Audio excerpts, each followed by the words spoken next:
สบายดีพี่น้องบสุขสุขคนเด้อสบายดีพี่ท่านพี่น้องเอ้ยเนาะกูว่านี่ล่ะเข้ามาหาน้องมิมาเลยเขาใหม่พี่น้องเอ้ยเมื่อวานนี่สร้างเทพื้นให้มันนี่เพิ่นแกะแบบระบบหรือในใดเนาะเพราะว่าแล้วแต่เมื่อวานนี้มันนี่ก็มาเบิ่งงานเอ้านี่พี่น้องมันนี่อยู่กันครบเลยเนาะอยู่กันครบทีมโอ้สร้างผลแก้เรียบร้อยแล้วนะพากระเทศกินยังคนอยู่กับกูอยู่ฮะแกงหน่อไม้กินแต่แกงหน่อไม้แท้บอนดังไฟเห็ดกินสบายดีมังกรบายดี ยายโชกากามาเลยบ่ โดยอย่าง มาโดยจะไก่ เอาละครรอยายนะในสิเดเขาไปเบิ่ง ยายโชกาเด้อันนี้ได้ เขาบอกเขาคิดว่ายายที่ว่าป้าอันเด็ดมันเอาไปแกงน้ำมันก็ ได้ขนมรสแล่นเลยหมอนี่ก็ได้ เล่นไปจับมาวอ ชีแกงบ่นี่ มาวอ แกงน้ำมันสบายดีสบายดียาย สบายดี มาเลยยังมือเลย นักมา มามือนี่บ่ เอาดูจ้ะ เรามาแก้แต่เศร้าเขาบอกนะ มาตอนทำเด็ก กุ๊ก มาตามมาได้ มานอนบ่สบายดีเลย บุ้งหรือแบะ เบร เห็ดเป็นศกเห็ดเป็นศกเป็นเสกเลยเนาะ ห้อยมือห้อยหมาห้อยมือเลขเนาะมือบอกเราดีจัง เห็ดเป็นแบบเดี่ยววันนี้แล้วเนาะ ไปตามมาเนี่ยแล้วสิ อันเดียวกับเพื่อนหาเลย สร้างในประเทศไปตามมา ศกตามเพื่อน เอาบริตกลงกันแต่ทีแรกเลย มาเห็ดเทยาวเลย ไปเล่นตัวอย่างของเราแล้วจ้ะ ยังบริตกลงเลยป่ะ นี่ นั่นนี่เด้ เทให้มันจะพูดออกมา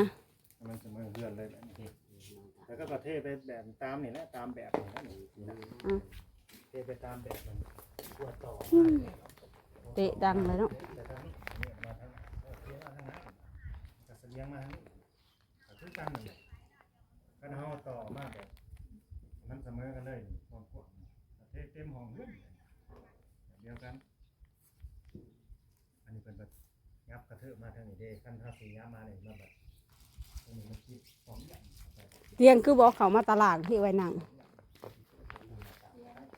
เอาไว้นั่งเด้แม่นบ่เตียงไผ เตียงให้เราท เตียงเขาเจ้าบ่หรือว่าเตียงในเฮือนโอ้ ใครมาแก้แบบให้นี่แก้เองบ่ ำเจ๊เอง คิวเขาจะแสดงว่าสร้างบ่มาเลยจ้ะ จะทำแค่จัง วันก่อนกินขนมเนี่ย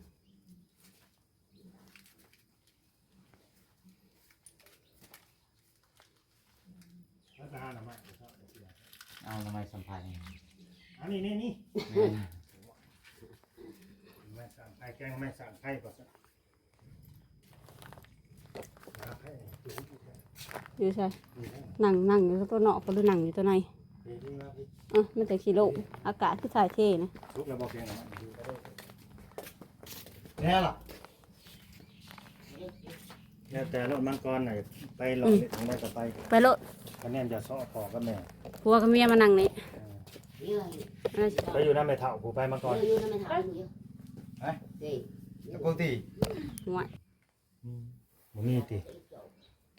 เฮ็ดตังเด้เฮาเฮ็ดตังไว้นั่งก็มีส่วนแป เป็นเศษมัน คือบ่มีเศษเลยเนาะก็เฮ็ดเป็นแต่ ตัวมันนั่ง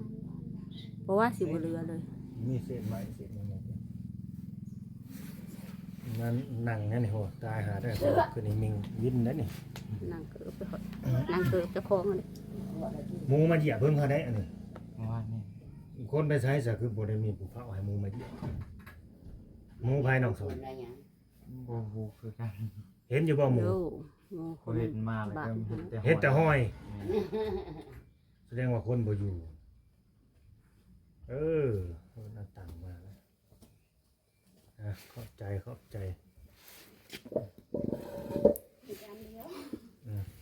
แต่ยาถ้าคนนั่งเกิบ โอเค กินขนมแล้วเหมาะๆแม่ๆเนาะกินขนมแล้วอยู่ เล็กน้อยเล็กน้อยมันก็แบบนี้แหละ อันนั้นแหละคือหน้าตา แนวเลาะ ในเท่าน้องสอนเลยพี่น้องเด็กยายสอน โอ้เขาก็ไปถ่ายมาบ่แห้ง สมาเดือนหนึงเนาะ นี่เฮือนนี่ก็ใส่เฮือนหนึ่งมาถ่ายในเฮือนนึง เห็นได้ดีใจบ่มาเห็นลูกเห็นเต่าได้เฮือนได้ซ่าน กินยาแล้ว มื้อขึ้นเฮือนน่ะบ่ได้มาบ่มื้อเขาขึ้นเฮือนคือบ่ได้มาซะ บ่ได้มาย่าง อืมยังบ่ได้พากันกินข้าวเที่ยงบ่นี่หรือว่าใด แล้วก็ชี้แจงออกมา ๆน้องสอนอายุจักปีแล้วก็ 22 21 21บ่ 21ปีน้องมิน่ะ19บ่หรือ20แล้ว 19เบิ่งเอาเด้อพี่น้องเอ้ยคนอายุ19กับ21ปีมีลูกนำกัน1คนตอนนี้ เนาะ แต่คันเขาอยู่นำกันนี่ก็ส่วนมากนี่คนทั้งนี้เขาเจ้าสิเอาลูกหลายได้บ่ต่ำกว่า4 5ผู้ใดพี่น้องเอ้ยสิประมาณนั้นได้จังสิหยุด 4 5ชั่วโมงก็6 7ขึ้นไป ขนาดแม่เพิ่นน่ะยังลูกจักคนน่ะแม่เฒ่าจัก รอข้าง แม่นบ่ โดย โดยย้ำเลยได้โดยเล็กนี่เสียเลยนึกว่า4 5คนบ่แม่นติ โดย อืมลูกสาวนี่เด้ซะสิให้ สาวในเรื่อง สิให้เอาจักคนซะลูกแล้วแต่เขาบ่ เฉลยเข้าเลย มื้อเช้านี่พากันตื่นจักโมงนี่สองผัวเมียน ที่สาม ตื่นแต่เช้าจักโมง ตีอันนึง 5 โมง 6 โมง ตื่นมายังแต่เช้าแท้มื้อเช้านี่ ไปซื้อน้ำมัน ซื้อน้ำมัน อืม น้ำมันเห็นยังอันนั้น ไทยนา แต่หน้าดำหน้า ดำหน้าแหละบ่หรือไปซื้อน้ำมันให้อาวบ่ ซื้อน้ำมันเองนั่นแหละ มันเองได้ไง เตรียมพร้อมมาแหละบ่เห็นนะ เห็น ขึ้นยาวได้แล้วกะนะ เอากาเอาแหละกา โอ้เอาแล้วและดำน่ะ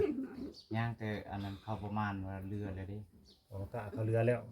เขา บ้าน เรื นี้ อ ไปลกดำได้เลย ได้ มือ เอา ได้ ให้ลูกออกลูกมื้อนี้นะครับ อ๋อให้ออกไปมื้อนี้เลยครับสิลกเบิ่งเด้อเขาสิออกไปก็ล็อกไว้เด้อเฮือนซานซื้อมาแล้วบอกกับแจล็อกนะยังบ่ได้ไปเมือง ใช่มันมีหยังเด้บ่หลอกก็ได้ ดีใกล้ มีบ่มีขายบ่อ๋อเอากระล็อกไว้เลยเฮือนเฮาเนาะย่านเขาหลวงแล้วคนเฮาหลวงเขาไปเอาเขาเอาของหั่นแหล้วเคยเฮ็ดในได้คนบ่อยู่เนาะว่าผู้มันจะเข้ามันก็เข้าเด้อ ล็อกไว้เลยดีทั้งหน้าทั้งนอกทั้งในโมมาก็บ่ให้มันขึ้นถือว่าสำเร็จเสร็จสิ้นเนาะทั้งภารกิจการสอยเหลือครอบครัวน้องสอนกับน้องนี้นี่ก็ถือว่าได้สมบูรณ์นะพี่น้องเนาะได้เฮือนแล้วก็ได้ต่อครัวออกมาก็อยู่ที่ว่าน้าเนี่ยแล้วก็มันคงบ้านนี่แข็งแรงกว่าเก่า นี่แหละมันดังอย่างเขา อยู่ด้วยกันได้หลายปี อันนี้คือเพิ่นเฮ็ดให้นี่บ่อนเฮ็ดอยู่เฮ็ดกินเด้อมาดังพื้นดังไผหนึ่งเข้าได้เสื้อผ้าหน้าแพร่นี่ก็กระจายอยู่ตารางพี่เด้อบ่ไปฝากใส่น้ำระเบียงแบบนั้นเด้อวงสอนเด้อนี่เด้หาเสือกมาผูก เอาเสื้อผูกใส่ต้นเสานี่ผูกใส่ต้นเสาแล้วก็ตากกับผ้า มันสูง ถ้าบ่มีเสื้อก็ย่างนี่นี่ตัดไม้สร้างไผจากลำนี่ตอกใส่โลด ตอกใส่ แล้วก็ผ้าสบายปานให้มันเป็นสัดเป็นส่วน ยืน ตอกใส่เห็ดห้าวไว้เลยแล้วนี่ทางนั้นทางนี้ไม่ก็อยู่กระบอนตัวแห้งเลย ตอนกิน เอาเนาะ เห็ดได้ที่ซ้ำนี่ ได้ ได้ขยะก็พยายามจูดพยายามอนามัยเพราะว่าเป็นหยังมันสิเป็นแหล่งเพาะพันธุ์ยุงเด้มันหกหลายยุงมันก็สิมาอยู่มาชนสิมาการเฮาบ่แม่นหยังดอก บาทนี้ข่าวเรื่องเลยเนาะเรื่องลักๆเลยบาทนี่ก็คือตัวน้องนั่นแหละฮู้ที่เจ้าของเป็นจังใดฮู้แม่นบ่ฮู้ตัวดี โดย แล้วสิเปลี่ยนแปลงเจ้าของได้บ่ พอได้อยู่ พอได้อยู่เด้อที่เว้านี่คือผู้หลักผู้ใหญ่เพิ่นฝากถามมาเด้อบ่แม่นว่าเฮาสิให้แบบว่าให้มันแบบว่าหายขาดแล้วก็ให้มันเปลี่ยนแปลงเจ้าของให้มันแบบมันเร็วให้มันเร็วให้มันแบบเด็ดขาดเลยนะก็บ่แม่นว่ามันก็ต้องคอยใช้เวลา แม่ ของแบบนี้มันก็ต้องใช้เวลาแต่ก็ต้องพยายามเปลี่ยนแปลงเจ้าของให้ได้ เพื่อตัวเจ้าของหั่น เพื่อตัวเจ้าของเองและก็ลูกกับเมียเด้อนี่บ่ต้องสอน โดยไว้น่ะ บ่อยากให้เป็นคือเก่าคือผู้รักผู้ใหญ่นี่เอ้ยสมสมัยนี่ที่เพิ่นซอยพวกน้องนี่ก็คือเพิ่นสงสาร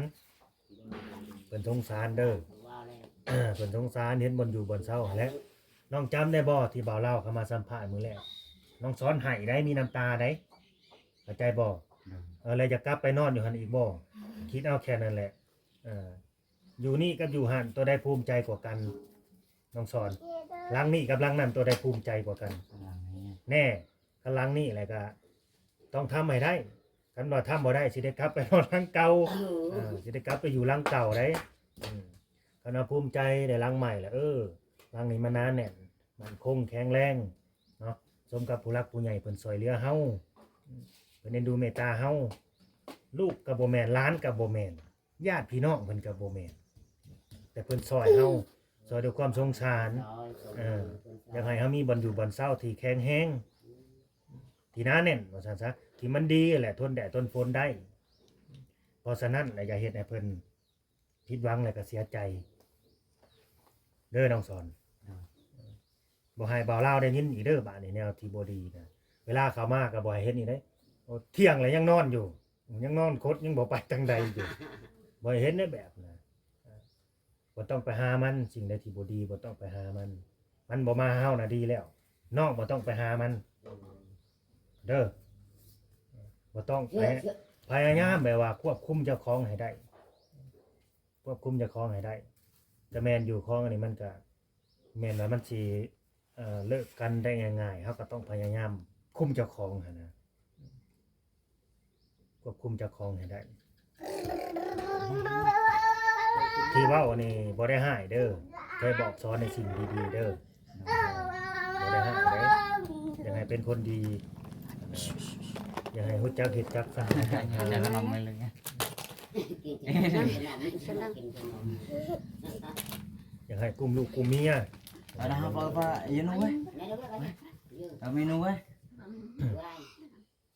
แล้วก็บ่ให้ตีกันบ่ให้ด่ากันกับลูกกับเมียก็บ่ให้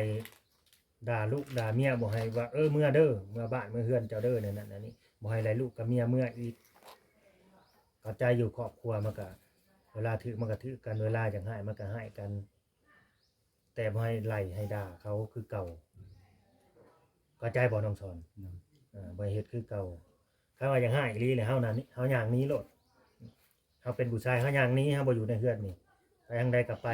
ให้อารมณ์ดีให้ใจดีก่อนจะกลับมาให้ลูกกับเมียอยู่ในนี้ใจเย็นใจดีแหละจังกลับมาหาเขาบ่แม่นไปก็สิไปเลยได้ไปให้แบบใจดีก่อนให้ใจเย็นลงก่อนจะกลับมาว่าเฮานี่ใจดีเฮาคิดผิดแล้วเฮาให้เขานั่นนี่กลับมาหาเขาบ่แม่นสิไป 4-5 มื้อหรือว่าไปเป็นเดือนนั่นนี่ลูกเมียสิกินหยังอยู่หยังก็เรื่องของเขาบ่แม่นได้แนวน่ะแล้วแม่เฒ่าก็ฝากฟังชีวิตลูกสาวเราไว้แล้วก็ดูแลช่วยเราแล้วบาดนี่สิมาอยู่นำจังมื้อแม่เฒ่านี่หรือว่ามายามลูกซื่อๆฮะ ว่าเช้านี้ มื้อแรงสินอนนี่บ่หรือว่าในใด นอนนั่นนี่แล้ว สิมานอนจังมื้อนี่ 2 มื้อนี่แหละ 2 มื้อบ่เป็นห่วงลูกชายบ่อยู่พุ่นมานอนพี่เฮา2 มื้อ เป็นพวกมันช่างเด็กเขาอยู่ อ้าวแต่กล่าวคือว่าเป็นห่วงลูกชายแท้คือเอื้อยสมสมัยเด้อผู้ใหญ่ใจะดีเพิ่นฝากความมาแนวนี้ว่าบ่ยังเฮ็ดคือเก่าถ้าว่าน้องยังบ่เปลี่ยนบ่แปลงคือเพิ่นฝากบ่าวลาวนี่มาบอกมาสอนน้องก่อนมาบอกคนเฮานี่มันก็มีผิดพลาดกันได้ แรกๆเขาก็ต้องบอกต้องสอนนั่นก่อนนะถ้าว่า บ่ฟัง บอกสอนบ่ฟังแหละเขาก็ใส่มาตรการที่2นะบาดนี้นั่นได้น้องสอนมาตรการที่2บาดนี้ที่แรกเขาก็ตักเตือนกันน่ะเปลี่ยนแปลงเด้อผู้หลักผู้ใหญ่เพิ่นบ่เห็นดีนำเนี่ยนะเขาก็ยอมเปลี่ยนยอมแปลงเจ้าของแล้วก็จบบ่มีหยังดอกบาดนี้เขาก็ใส่ครอบครัวปกติกับลูกกับเมียเฮาให้อยู่หากินไปสร้างครอบสร้างครัวไปเป็นเรื่องปกติแต่ถ้าว่ามาบอกมาสอนแล้วหับปากผู้หลักผู้ใหญ่เพิ่นแล้วว่าสิบ่เฮ็ดสิยอมเปลี่ยนยอมแปลงเจ้าของก็ยังคือเก่านั่นนี่หรือว่านักกว่าเก่านี่สิได้ไปอยู่ตู่คือเก่าสิเป็นแนวไหนได้น้องสอนภูมิใจบ่อยู่ตู่แม่นน่ะหั่นหลังมันสิไปมื้อใดก็บ่ฮู้หั่นพาตังหั่นมันขาดมันยังเลยคิดเอาซำนั้นแหละเพื่อนเพิ่นก็เฮ็ดให้ซำนี้แหละจักดีซำใดแหละถ้าว่าลำพังพวกน้องนี่สิหาได้บ่ซำนี้คิดว่าสิเฮ็ดได้บ่ซำนี้ บ่ได้ซ้ำ เมียว่าบ่ได้ผัวเด้สิได้บ่สิหาได้บ่ซำนี้ บ่ได้ คิดว่าไปหาแต่ละมื้อได้เงินมื้อเท่าใดจักมื้อจะมีเงินเข้าครอบครัว 5,000 กีบหรือว่า 10,000 กีบเขาคิดเอาซำนั้นแหละเด้อแต่งบประมาณสร้างเรือนหลังนี่มันจักหมื่นจ้ะว่ามันเบิดเท่าใดจ้ะว่ามันบ่แม่น10,000 20,000ได้นี่ งบประมาณสร้างเรือนหลังนี่โหเบิดหลายอยู่เด้อบ่แม่นจะเข้า 60,000 บ่หลายอยู่ใดสมควรอยู่ใด เทพงเทพืช แม่นค่าสร้างนี่ก็ค่าสร้างเฮ็ดเรือนนี่รวมๆแล้วทั้งเทพื้นนี่เด้อแล้วก็ต่อออกมานี่เฉพาะค่าสร้างเฮ็ดเรือนนี่ก็ 13,000 บาทต่อออกมาก็เทพื้นนี่ก็ 6,000 เป็น 19,000 แหละ 19,000 บาทนะเฉพาะค่าสร้างอย่างเดียวนี่ เฉพาะค่าสร้างที่20,000นะ เฉพาะค่าสร้างที่ 20,000 บาทนะบาทนั้นซื้ออุปกรณ์ซื้อไม้สังกะสอกะสีนี่ซื้อเข้าไปทีแรกนี่แต่เฮ็ดเรือนนี่ก็20 ล้าน20 ล้านเท่าใด20 ล้าน3แสนเท่าใดนี่แหละ 300,000บ่ได้10,000 ก็ลืมเหมือนกันพี่น้องเอ้ย 300,000 แล้วมาซื้ออีกมาให้ซื้ออุปกรณ์ต่อพวกนี้อีกถ้าเกิดสมสมัยเราก็เบิดหลายนำพวกน้องเด้อเราก็เบิดหลายอยู่เพื่อว่าจะให้พวกน้องนี่มีเฮือนมีซ่านนั่นแหละเนาะแล้วก็ ที่เมื่อเราไม่ลงหายได้ อีกอย่างหนึงก็คือแบบเพิ่นต่อต้นทุนให้เฮาอะนะต่อต้นทุนให้เฮานี่บ่อยู่บ่เซาแหละก็ให้เฮาแบบแนวใดแบบว่าหาช่วยเหลือเจ้าของให้ได้บ้านนี่หั้นนะมีเฮือนมีซ่านเลยที่ว่ามั่นคงแข็งแรงเลยต่อไปก็สิมีหยังบัดนี้มีแต่หาเลี้ยงครอบครัวและเลี้ยงลูกเลี้ยงเมียแนวใดมันสิกุ้มสิหุ้มครอบครัวก็ซอยกันได้บ่แม่นว่าสิให้แต่ผัวหาอย่างเดียวก็ซอยกันนั่นแหละคือเวลาผัวหาเมียผู้อยู่เฮือนก็เอาลูกไปนี่นะก็เปลี่ยนกันนั่นแหละหรือว่าสิไปนำกันแห่งดีมันแห่งได้หลายเลย แต่กี้คือว่าไปนำกัน คือไปดำหน้ารับจ้างไปนำกันเป็น2 คนเขาแห่งดีและแห่งได้หลายและแบบนั้น เอาไว้ก่อนง่าย ลูกก็เอาไปนำก็ไปเล่นน้ำเขาอ่ะแหละเล่นน้ำมัน ใหญ่แล้วเนาะ มันใหญ่เลยก็ดีคือเมียนี่ก็เขาก็ยังหักยังแพงน้องได้น้องสอนน้อง นี่ก็ยังหักยังแพงผัวได้ เวลาผัวหายเพราะว่าก็บ่แม่นสิอยากทิพย์อยากปะอยากหย่าอยากห่างได้น้องได้สายยังหักยังแพงอยู่บ่เมียกับลูกหักบ่ยังหักคือเก่าบ่ก็ยังหักคือเก่าก็อยู่นำกันไปหั่นแหละจนแก่จนเฒ่าหมดแล้ว แต่ก็ให้เปลี่ยนให้แปลงเจ้าของบาดนี่บ่เฮ็ดคือเก่าให้เป็นคือเก่าคันว่ามันหนักแล้วก็มันน้อยลงนั่นน่ะจากที่เคยเป็นน่ะให้มันน้อยลงลดน้อยถอยลงคอยออกมา มันเป็นอะไรถามความรู้สึกเนี่ยเวลาเฮาบ่ได้กินได้หยังมันเป็นอะไรน้องสอนอันเว้าตรงๆกับบ่าวลาวมันดูมันอยู่บ่ได้บ่หรือว่าจังไดมันเฮ็ดเวียกบ่ได้ คันว่าอันนั้นพอได้กินหลายมื้อก็พอได้อยู่เนาะเฮ็ดอยู่ อืม แบบสมมุติเอากินมื้อนี้เนาะมื้ออื่นบ่ได้กินมื้อบ่ได้กินก็ เป็นยังไงบัดนี้มันอยากนอนบ่ มันก็เมื่อย มันเมื่อย แม่น อ๋อคือเขากินมื้อนี้มื้ออื่นบ่ได้กินมื้อฮื้อบ่ได้กินมันเมื่อยแบบมันเบิดแห้งเลยบ่ แม่น แต่ฮะมันเบิดแห้งแล้วมันสิเฮ็ดให้เฮานี่มีแต่อยากนอนบ่บัดนี้หรือว่าแนวใด แม่นคำบ่นอนก็มีมันเฮ็ดหยังก็บ่ได้ เฮ็ดหยังก็บ่ได้ แม่นมันเฮ็ดขี้คร้านหมด เป็นอันขี้คร้าดเบิดเลย แม่นยกอันหยังก็เบาก็มันเป็นหนักหมด เบาเบาก็เป็นหนักฟังเอาเด้อพี่น้องเอ้ยนี่พวกที่ว่าเขาอันนี้คือประสบการณ์ล้วนๆของน้องสอนเนาะที่เฮาถามเฮาก็บ่ฮู้คือกันเนาะเพราะเฮาบ่เคยจากเบาก็เป็นหนัก จากดุก็เป็นขี้คร้านแนวนี้แล้วคันว่าเฮาขี้คร้านแล้วมันก็สิแบบมีแต่อยากนอนเลยบัดนี้เนาะเห็นยังมีแต่หักความอยู่ความกินเด้ข้าวน้ำได้ก็อยากอยู่บ่บัดนี้ ยากเลยอันนั้นขี้คร้านสิลุกกินอีก อยากขี้คร้านเนาะสิลูกกินอีก แม่น เจอเทียมดึงง่าย มันหนักไปบ่พี่น้องพวกนี้ขี้คร้านเนาะสิลูกกินข้าวอีกบัดนี้ ได้แล้วคนเทียมมาไกลเนาะ อะไรจักมื้อเลยนี่บ่ได้กินนี่จักมื้อเลยจักมื้อเลย ได้มื้อ หลายมื้อแล้วบ่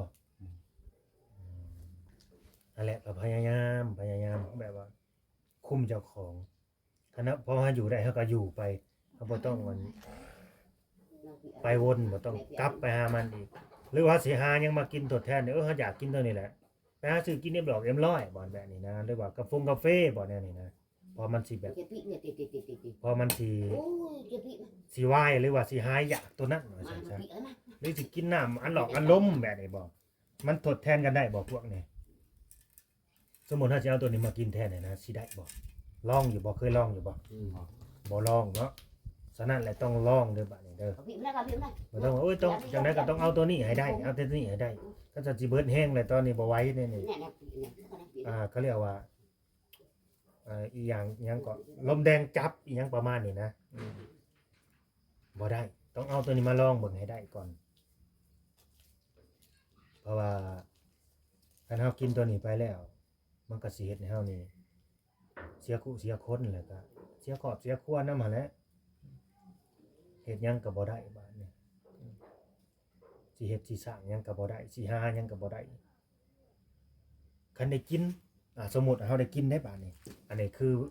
อาการบ่ได้กินเด้อสมมุติเฮาได้กินบาดนี้น้องสอนเป็นจังไดเอามื้อนี้ซะสมมุติว่ามื้อนี้กินมาแล้วนี่ เป็นในใดบ้านเนี่ยห่างกายเฮาจิตใจกับห่างกายมันเป็นในใดมันกระปี้กระเป๋าบ่มันอยากไปอยากเฮ็ดบ่หรือว่าจังใด แม่น แข็งแห้งปึงปังคือเลยบ่ แม่น อยากเฮ็ดอยากหาอยากไปบ่บาดนี่ ไป บ่อยากอยู่อีกอยากไปโลด ไป กินแล้วอยากไปเฮ็ดไปหาจักสิว่าในใดเนาะก็สิว่าโทษของมันแล้วก็คุณของมันเนาะของพวกนี้เนาะ แล้วเวลาเฮาหิวมาเนี่ยบ่ได้กินนี่คิดอยากหาอีกบ่สไลด์บ่อยากหาอีกบ่จิตใจนี่ บ่คันอันนั้นเราอยู่คนเดียวเนาะ อยู่คนเดียวแบบบ่มีคนมาเว้าย่อยๆแย่ๆนำแม่นบ่ แล้วน้อง แม่นพวกมันก็สิเก็บโตวอยู่ผู้เดียวนี่อยู่ผู้เดียวอย่างเงี้ยแหละก็สิบ่มีหยังมีแต่สินอนน่ะนะ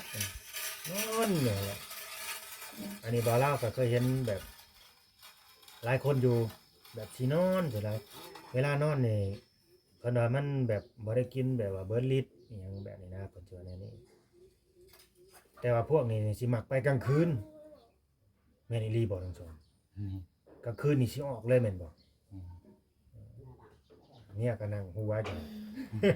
เนี่ยก็นั่งหัวโอ้เนาะอะไรอิหยังก็ตามแต่เนาะทั้งผู้รักผู้ใหญ่เพิ่นก็ให้อภัยเด้อให้อภัยน้องให้โอกาสน้องให้ปรับให้เปลี่ยนให้ยอมเปลี่ยนยอมแปลงเจ้าของก็บ่แม่นแล้วดอกว่าห้ามไปยุ่งกับมันอีกในใจเพิ่นก็จะว่านั่นแหละแต่เฮาก็พยายามถอยออกมานี่คือน้องว่าเอาแล้วว่า2 มื้อ 3 มื้อแล้วบ่ได้ไปยุ่งกับมัน บ่ได้กินหั่นนะเราก็ยังอยู่ได้เราคิดแค่นั้นแหละก็คือหาทางออกอย่างเดียวคือบ่ล่าว่าเอาแหละลองกินแบบซื้อกาแฟหรือว่าเอ็มร้อยกินทดแทนได้บ่แบบนี้นะเพื่อให้มันลืมตัวนั้นไปเมื่อไหร่ได้กินตัวนี้มีแต่สิทุกข์อย่างเดียวได้ทุกข์อย่างเดียวทั้งทุกข์ทั้งผีชังนะมันบ่แม่นว่าเวลาแนวใดแบบเฮาอยากหายมาแล้วมันสิเฮ็ดให้เฮาแบบเขาเรียกว่าอารมณ์ชั่ววูบนะเข้าใจบ่บัดเวลาเฮาควบคุมอารมณ์บ่อยู่ควบคุมสติบ่อยู่เฮาบ่ฮู้ได้มันแบบมันร้อนไปเบิดเลยได้บาดนี่ได้แบบมันนักๆนะเข้าใจบ่น้องสอนเวลามันนักๆน่ะตอนนี้น้องยังแบบว่ายังควบคุมอารมณ์ได้ควบคุมเจ้าของได้มันบ่ถึงขั้นที่ว่ากินจนเกินไปนะกินเกินขนาดนั่นนี่แบบมันร้อนเลยนั่นนี่นะแต่ว่าตัวน้องนี่ยังควบคุมได้อยู่และในเมื่อมันยังควบคุมได้เขาก็เปลี่ยนแปลงแล้วมีแต่บ่ไปยุ่งกับมันนะถึงว่าหมู่อันนี้เด้อสำคัญเฮาบ่ไปหามันแล้วมันสิมาเฮาก็บ่เอาได้บัดนี้เด้อคันเฮาเลิกได้แล้วคือเลิกเด้มันสิมาเฮาเองได้บ่วงบัดนี้เพราะว่าเขายังให้เฮาเป็นคือเขานะเข้าใจบ่สมมุติว่าน้องเลิกได้น้องออกมาได้นี่ก็ดีบ้านนี้หมู่ได้ซะที่ว่าไปมาหากันที่เฮ็ดคือกันน่ะ นี่ไงน้องขนมที่นี่ดู เดี๋ยวเรียนเที่ยง เขาบัดสิมาหาบ้านนี้เอามาล่อจิตล่อใจเจ้าอยู่หั่นแหละก็บ่เฮ็ดบ่วนกลับไปหามัน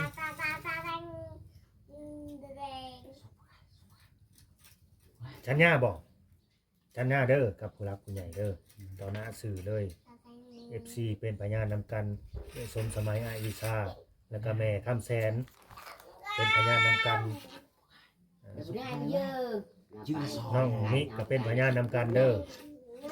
ว่าผัวสิบ่กลับไปยุ่งเกี่ยวสิยอมเปลี่ยนยอมแปลงเจ้าของว้าวดูหาน้องสอนอันนี้เจ้าน้องบัดเสียงบ่าวเราเว้าเองที่ยอมอยู่บ่ยอมเปลี่ยนยอมแปลงเจ้าของ ก็สิพยายาม สิพยายามอย่าเฮ็ดให้ได้เด้อบ่าวเราเป็นกำลังใจให้แต่ถ้าว่าเฮ็ดบ่ได้หรือยังหนักกว่าเก่านี่คือเว้าหาได้สิบ่ให้อยู่ได้เฮือนหลังนี้ได้เพิ่นสิเอาคืนได้ผู้ใหญ่น่ะเพิ่นสิเอาคืนว่าเพิ่นสิให้ลูกกับเมียอยู่ในนี้ได้ให้ลูกกับเมียอยู่หรือตัวน้องก็อันนั้นได้ก็ตามแหละเฮานี่มันสิชั่วก็ให้มันชั่วอยู่นี่แหละมันแบบเป็นคนดีบ่ได้แหละเป็นคนชั่วแหละกลับไปนอนอยู่บ่อนเก่านั่นน่ะบัดลูกเมียเด้ต้องคิดเห็นลูกเมียเด้อถ้าน้องสิคิดแบบนั้นก็ได้อยู่ต้องคิดเห็นลูกเมียว่าเขาสิกินหยังอยู่หยังขาดผู้นำครอบครัวเสาหลักครอบครัว เยอะ มันบ่ได้จักหยังนี่มันบ่ได้จักหยังนะเห็นบ่แล้วคิดเห็นหน้าลูกไว้คิดเห็นหน้าลูกเด้อหน้าเมียน่ะบ่สำคัญดอกเมียน่ะบ่มีน้องก็เอาผัวใหม่ได้พร้อมจะผัวใหม่ทุกมื้อได้นี่แม่นบ่น้องเวลาแบบว่าเบิดหักน้องนะผู้และลูกผู้ก็ลูกนี่ไปอยู่กับน้องมีไปอยู่กับพ่อใหม่แท้นี่พ่อใหม่มามันตบมันเตียนบ่สงสารลูกบ่ให้คิดเอาสำนั้นก็มีลูกใหม่เขาก็แพงลูกใหม่เขาบ่ได้บาทนี่มันบ่ได้จังหยังเด้อ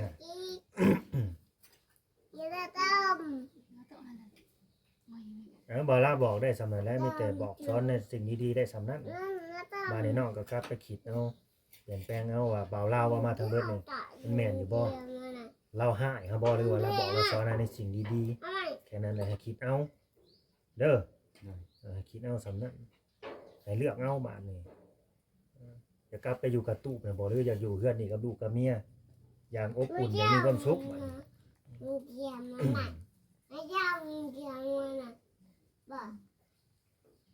สงสารแต่ลูกคิดเห็นหน้าลูกไว้แล้วพ่อผัวเมียนี่แม่นอยู่ตอนอยู่นำกันนี่หักแพงกันพอเลิกกันไปแล้วเป็นคนอื่นแล้วได้เจ้ากับพร้อมสิมีเมียใหม่ข้อยกับพร้อมสิมีผัวใหม่แล้วได้ แนวนั้นเลยได้แม่นบ่ไม่เท่า โดย มันเป็นแนวนั้นชีวิตผัวเมียเนี่ย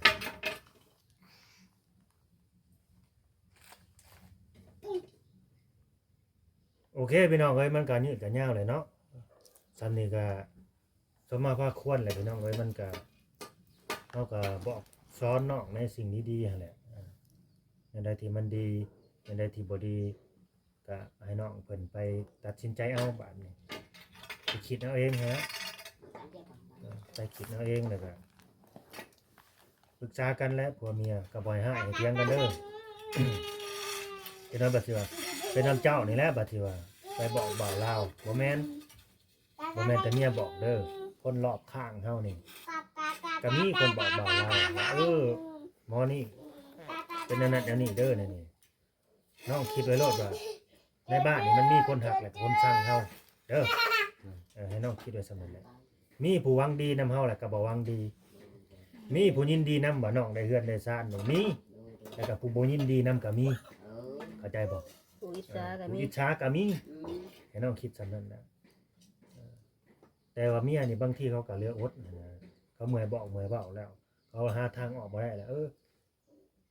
ก็จะลองให้บ่าวเล่าเว้าซอยในเด้อบอกเตือนเพิ่นซอยแน่อิหยังประมาณนี้เพื่อสิคิดได้เพื่อสิได้ตาสว่างเด้อประมาณนั้นแหละมันบ่มีแต่ ไปสิเบิ่งให้จบเนาะคือบ่ยาว ก็ต้องเบิ่งอยู่แล้ว FC ต้องเบิ่งให้จบเด้อพี่น้องเลยคลิปนี้เนาะบอกน้องสอนสั่งสอนเพิ่นให้ในสิ่งดีๆนี่แหละนำเปลี่ยนนำแปลงเจ้าของบ้านนี้ก็มื้อนี้สิเอาไปโลกกากันเนาะ แต่เดี๋ยวเขาเมื่อเขาจะไปเรียก สิมีแห้งอยู่บ่โลกกามื้อนี้ จากมื้อนี้บ่ได้ลบเนาะ บ่มีก็คอยเอานั่นแหละเฮ็ดสมอเฮ็ดได้ ออกไทยไว้ เฮ็ดสมอเฮ็ดได้ ชื่อเอ็มหลอกเอ็มลอยกิน เอาเอ็มร้อยเอาสปอนเซอร์ไปกินแทนซะไปกินแบบเขาเรียกว่าชูกำลังเขาแทน มันหายเมื่อยเด้อ มันหายเมื่อยกินน้ำเย็นๆเอามันหายเมื่อยมันมีแห้งขึ้นถ้าสิไปอัดตอนนักกึกก็ละห้อยไปลกแต่กลางคืนเฮ็ดแต่เวียกกลางคืนก็เว้นมานอนเมาได้บ่เฮ็ดตัวน่ะบ่เฮ็ดนี่ก็พยายามถอยออกมาตามนั่นแหละบ้านนี้ให้บ่าวเล่าก็สิเข้ามาเยี่ยมยามอยู่ดอกแต่ว่าก็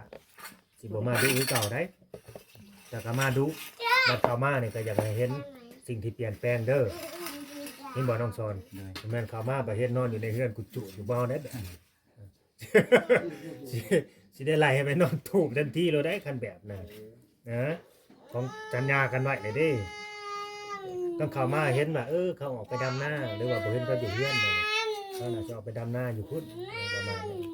ก็ยังใครได้แบบน่ะเข้ามาบ่เห็นแต่เกิดเนาะอยู่เทิงโงนอกกุจุอยู่ลูกเมียบ่อยู่ได้นี่ก็บ่ได้แบบน่ะสุดท้ายก็บ่มีหยังเด้อบาดนี้ให้พวกน้องขอบคุณทั้งผู้รักผู้ใหญ่เพิ่นเนาะเอ้ยสมสมัยไอวีซ่าเนาะแล้วก็ทั้งแม่คำแสนนั่นแหละเนาะที่ซอยเรือพวกน้องเนาะแล้วก็พี่ น้ำเพชร น้ำเพชรเนาะบ่ฮู้ว่าเพิ่นยังเบิ่งยังติดตามเลยบ่เนาะพี่น้ำเพชรนี่ก็นี่ฮักว่าเราคิดว่าเราคือสิบ่ได้เบิ่งดอกสำหรับพี่น้ำเพชรนี่ ออกล่ะ แต่ว่าเอ้ยสมสมัยไอวีซ่านี่แล้วก็แม่คำแสนนี่เพิ่นติดตามอยู่แล้วเพิ่นเบิ่งอยู่แล้วพอบ่เบิ่งทั้งบ่าวลาวก็เบิ่งทั้งบ่าวนงเด้อพอเป็นผู้ใหญ่ใจดีทั้งบ่าวนงพากันเอามือขึ้นขอบคุณเพิ่นเอาดังๆโลด ขอบคุณไอวิซ่าและเอยสมสมัยและแม่คำแซ่ แม่คำแสนพี่น้ำเพชร พี่น้ำเพชร ที่ ให้ สวย เพื่อนให้ เฮ็ด ขอให้เพิ่นอยู่ดีมีแห้ง ขอ เฮ็ ให้ ดหยังก็ ลำขอ ให้ ให้รวยกว่าเก่า ราบรื่นขึ้นหน้า ให้ลุงให้เรื่องเนาะ ให้อยู่เย็นเป็นสุขเฮ็ดหยังก็อย่าให้เจ็บอย่าให้ไข้ขอให้มีสุขภาพแข็งแรงตกน้ำบ่ไหลตกไผ่บ่ไหม้ขอหาอยู่มันควันยืน โดย สาธุแล้วก็ทางบ่าวลาวก็ให้อยู่ดีมีแห้งคือกัน โดย เฮ็ดหยังก็ให้เจริญขึ้นมา โดย สาธุ เอาสาธุ ตามนั่นแหละพวกน้องคือกันต่อไปก็ดีสวยเหลือเจ้าของบ้านนี้ก็เนาะพากันเฮ็ดพากันสร้างสวยกันเฮ็ดสวยกันสร้างสวยกันหาหั่นแหละถ้าว่าเฮาดุเฮามันเฮาขยันนี่มันก็สิมาเฮาเองดอกเนาะสิ่งดีๆมันก็สิแล่นเข้ามาเฮาเห็นบ่มื้อนี้มีคนได้รถจักรคันหนึ่งแล้วเขาเฮ็ดดีทำดีทำตัวดีเห็นบ่ผู้รักผู้ใหญ่เพิ่นก็มองเห็นเด้อน้องสอนน้องต้นน้องมิกได้รถจักรคันหนึ่งเลยได้มื้อนี้บ่าวลาวซื้อเขามาให้แล้วคันหนึ่งได้รถขี่แล้วเด้หันไปนี่สุเจ้าบ่อยากได้บ่ซะนานเห็นบ่อยากได้ก็ทำตัวดีๆเนาะ ได้เลย ทำตัวดีๆเฮ็ดดีๆมันก็ได้แหละรักผู้ใหญ่เพิ่นเบิ่งเพิ่นเห็นความขยันขันแข็ง โอเคพี่น้องมาที่จบคลิปไปสำนี้น้องมันยืดมันยาว ได้ เลย สิ่งที่มันแบบว่าเป็น พบกันใหม่คลิปหน้าไปแล้วน้องไปแล้วพี่น้องสบายดี เอาไปหาหลักจ้าง